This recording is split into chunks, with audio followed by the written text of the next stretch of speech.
Before I get into the episode itself, I have to talk about this intro. This, in my opinion, is one of the greatest animated intros ever.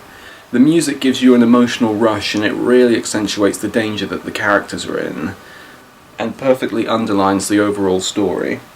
The visuals are very rich and strong for the message that they're trying to convey, and the ending shot of the animals looking to the horizon is spectacular to look at, to the point where a person's even made airbrush fan art of it. It's the perfect way to get you hyped for the show.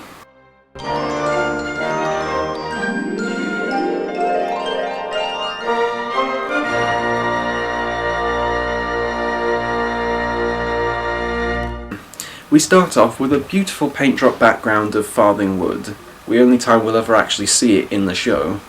Yeah, it's no surprise by this point that Animals of Farthing Wood is one of those TV shows where the title is more or less a false advertisement.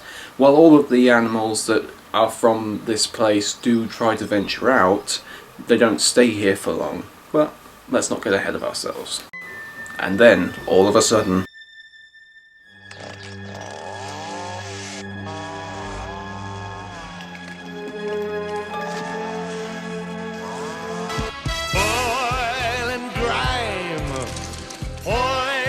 sludge, diesel, clouds, and noxious muck.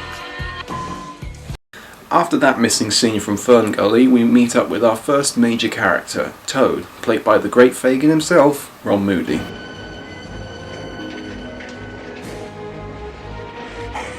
I'm sure I must be nearly there. Yes, this is it. This is my place. If I can just keep going a little bit longer, I'll soon be home and dry.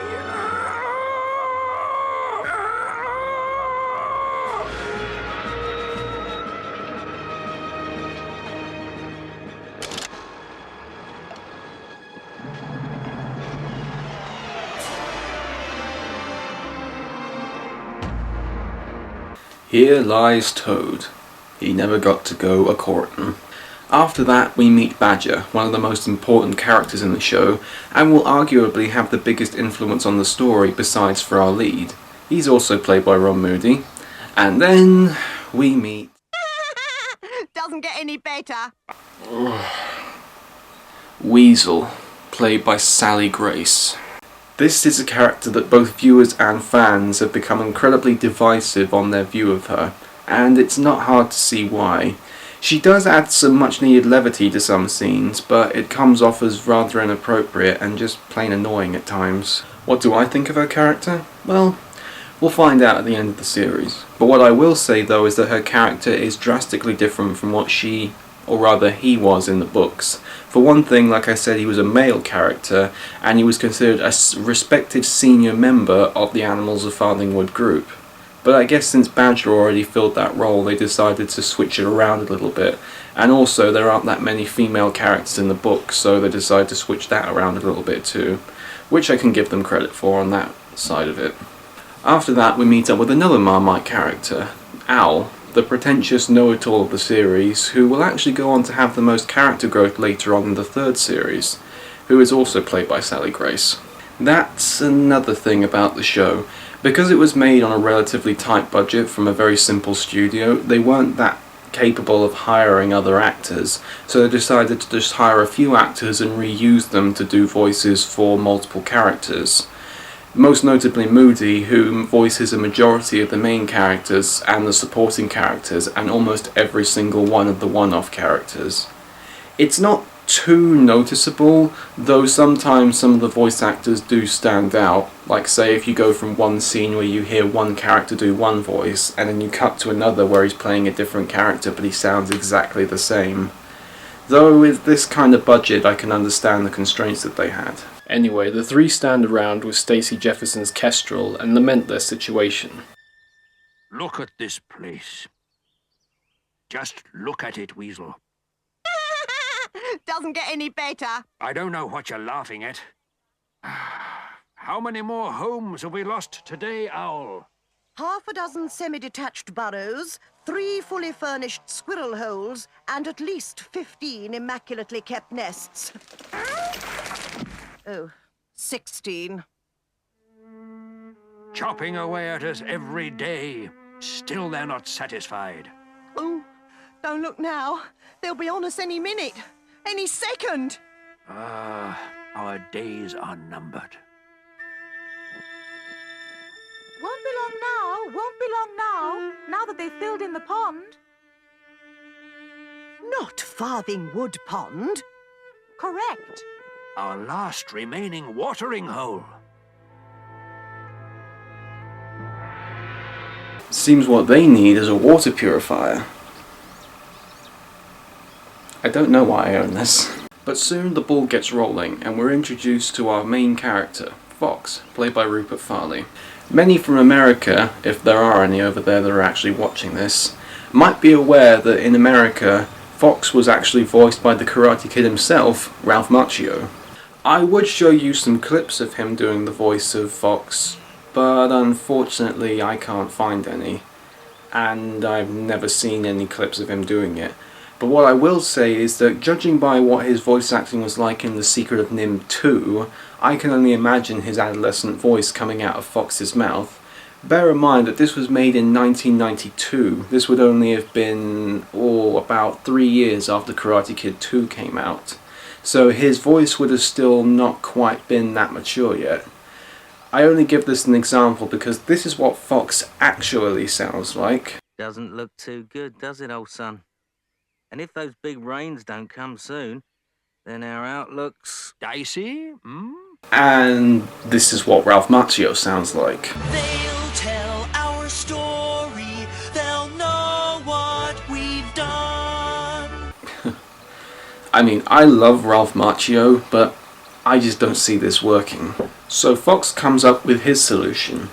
important enough to warrant an assembly, I reckon. An assembly, Fox? Isn't an assembly a bit drastic? If this isn't drastic, Exactly. then what is? Well, it's either that or a bunch of aliens destroying New York. I think a muddy puddle is a bit drastic, don't you? Of course, Fox brings up the obvious. Not to put too fine a point on it, without water, we animals of Farthingwood are hardly likely to survive. Here, here. I mean, if you wouldn't call that an emergency, what would you call it? Alice? Very funny. But if you don't mind my asking, what'll having some assembly achieve? What can we mere animals do? I'm not sure yet, but I reckon that if you and me and Badger and Weasel can get every single member of our woodland community together fast, then maybe one of us might come up with A solution? Clever clogs, clever clogs. Of course, persuading our not altogether harmonious population to attend such an assembly will not be what you'd call easy. However, I'm sure you'll sort it out, Badger. Yes, huh? What? Who? Me? Who better? Well, that's awfully decent of you, Fox, but, I mean, after all, you know every one of us hereabouts, don't you? Biggest busybody in the wood. shut up. He said that like it's a bad thing. Well, maybe Badger's a Facebook stalker. So of course the animals work straight away to get everybody they can find and bring them together for this emergency. And tell the others. Bring your brothers. And tell all the field mice. And tell all the shrews. Okie dokie.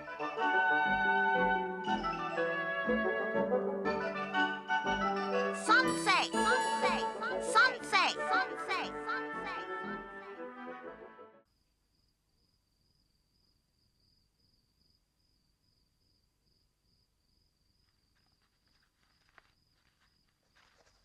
Now what you doing, Badger? Why, enlarging my set, of course. We've a lot of woodlanders coming this evening, you know, Weasel. So make yourself useful.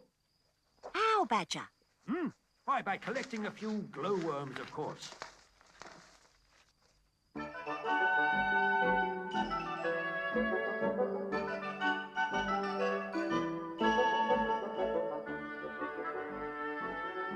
Yoo-hoo! Yoo-hoo! Sounds like somebody's here already.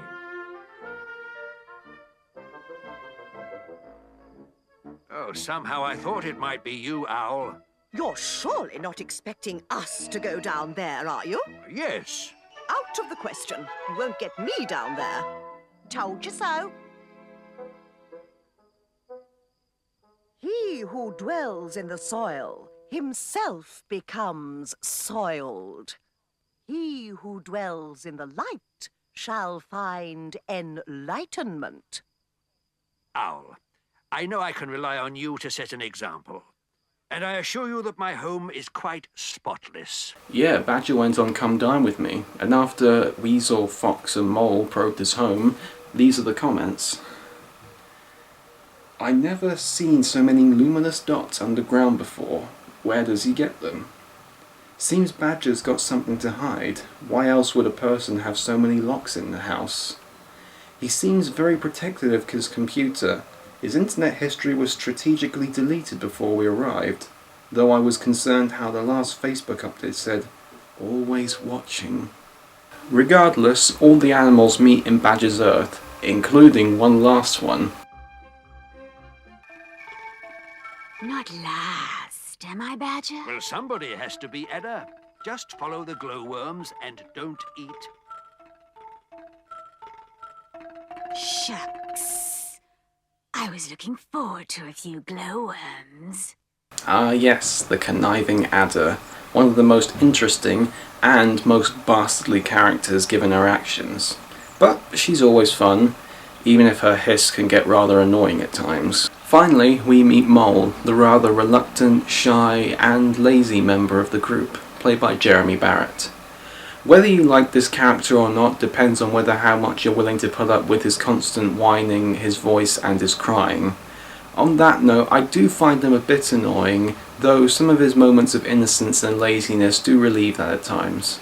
I mean, what's to cry about in this situation? All aware that since the giant earth movers moved in, Life in Farthing Wood has become steadily more and more hazardous. For one and all. Oh, right. That. I'll shut up now. Ah! Toad's a zombie! Quick, someone get me a Molotov cocktail, a gun, and a cricket bat. But is there any way out from this dilemma? Where indeed is the solution to our problems?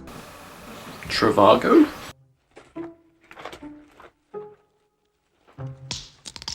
Ah! Toad's made it inside! There's no hope for us now. Abandon ship! Of course, Toad's arrived and he explained to the group how he spent the last year spending it in a jam jar as a kid's pet, and he's slowly been making his way back home. Jeez, that's quite the distance. All you need is a ring and some more hair and you've got the Lord of the Rings series. All the time I were away, I kept saying to myself, Toad, you must get home. It was the thought of you lot that kept me going. Fancy. Must get back to my mate, as I kept thinking. Must get back to my pond. Exactly. Speaking of which, I'm afraid. What?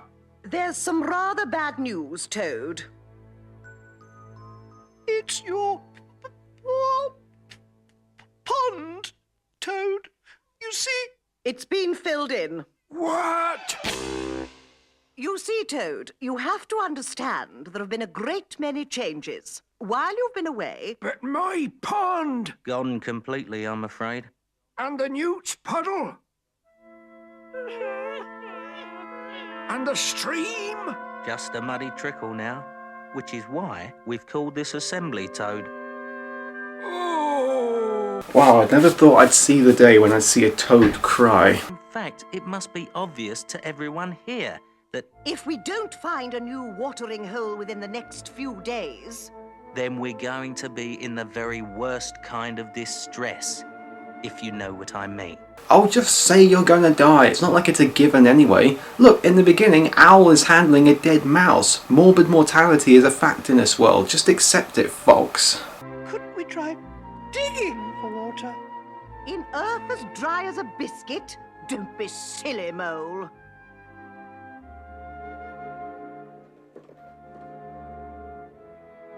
What about you birds? You get about a bit, don't you? Got any idea where we could go? Not really, Fox.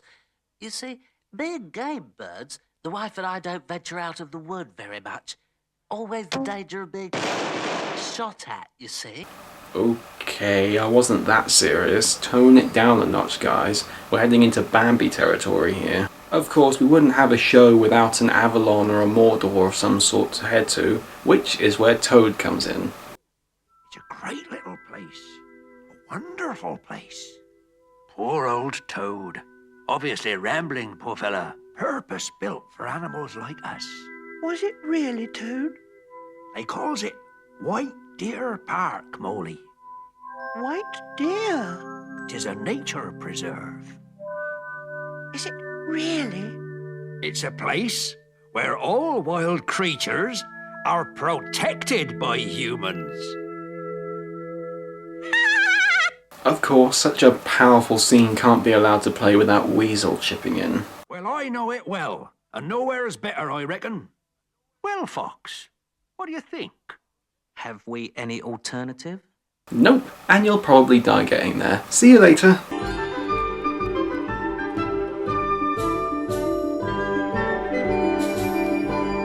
Okay, that's not how it goes. As you were saying, Fox. Quite. Then White Deer Park it is, everyone. What? All those in favour? Aye. Well done, Toad. We're going to White Deer Park. Well, that's certainly something that makes this all very surreal. You think you've seen it all, and then you see a bunch of mice and shrews singing Ring a Ring a Roses. Oh, a mole and Toad give a high five. Is this all just some sort of bizarre cutaway gag from Scrubs? It's not like this is something that you wouldn't see in a later episode of the series, so it wouldn't surprise me. Excuse me! Finally, someone who's not high right now. Happens there's someone else here as like to be heard.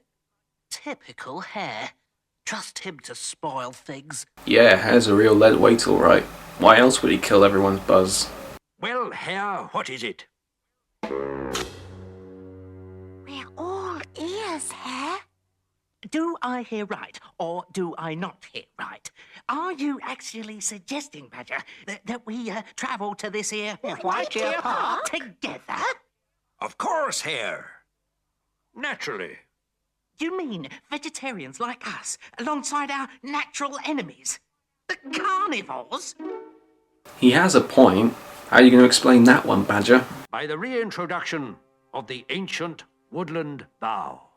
And what the heck's that when it's at home?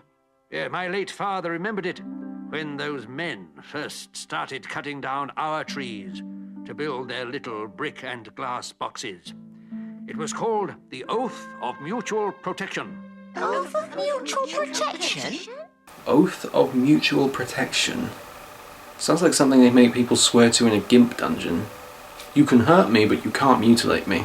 Okay, that's a bit unfair. The oath actually is one of the most important elements of the show, and will come to be of major importance. It preaches the idea of teamwork and unity over impulses and carnivores' desires. It reminds me a lot of the rules that they used at the beginning of Lord of the Flies, only this time it fares out a lot better than it did in that story. So if you'll all please raise your right paw, or claw, and repeat after me. I, name of animal. I rabbit. Yes. I feel Do solemnly swear. Do solemnly swear. Not to swallow anybody. Not to swallow, except when nobody's looking. Ooh, you bitch. While en route to this place of toads. Toad will obviously be our guide on our journey. And leader, and just guide, I think, Toad. But Toad is right. We will need a leader, someone we can look up to, someone cunning and courageous. Yes, a leader of unbiased morals and mental faculties, of unopposed leadership and true to his heart. I therefore nominate Fox to be our leader. Fox? Huh? Are you off your trolley? Or we could just pick the biggest animal. Either way works. Thanks a bundle, Badger. Fox? Oh, hi, Fox. No. Fox has all the right qualities here. He's an experienced traveller. He roams far and wide over all sorts of terrains, and he's used to scavenging. He's also eaten our babies and consorted with water voles. He's a perfect leader. Oh, don't be like that, Owl. We can't all be leader. Now, I'm sure we've all got lots of things to do before we leave. Eating up our last few berries and cleaning our fur coats. Yes, because hygiene is the most important element to this journey. So just don't forget, midnight. We meet by the Great Beach at midnight. Midnight at the Great Beach. Midnight at the Great Beach. And on that night, at the Great Breach, the animals did gather together and promptly ate each other out of desperation. A tragic tale, to be sure. Nah, not really. So that was the first episode, and truth be told, it did its job pretty well.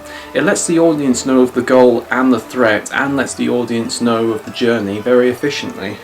The characters have most of their major personality elements implemented here that will come into play later in the series, such as Fox's leadership and aura of selfishness, Badger's experience and age, as well as his well-meaning but very strict nature, Weasel's kind but rather harsh wisecracks, Toad's sailor personality, Owl's self-righteousness, and Hare's arrogance, as well as Adder's sliminess. The overall theme comes to that of oncoming danger and urgency, the way that the animals become aware of the threat and they know that they have to band together, even if they may not agree with it, to come to the proposed greater land.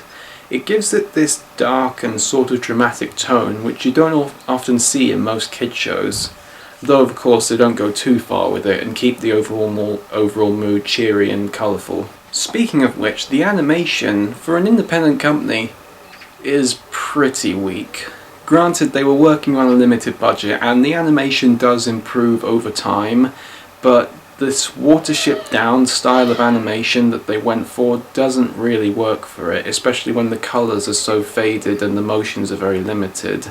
Though admittedly the backgrounds are incredible to look at, especially considering how much effort must have gone into them. Although I feel that the voice acting picks up where the animation falls down. This group of veteran actors who are relatively unknown enough to not be distracting all lend their personality and tone to the voice, and it really brings these characters to life in a good way, even if they do voice a bit too many characters for the good side. But like I said, it's not very noticeable. Overall, I think that this series has started off well with its first episode, but it's only the first of the lot, so let's not waste any time getting to the next one. I'll see you there.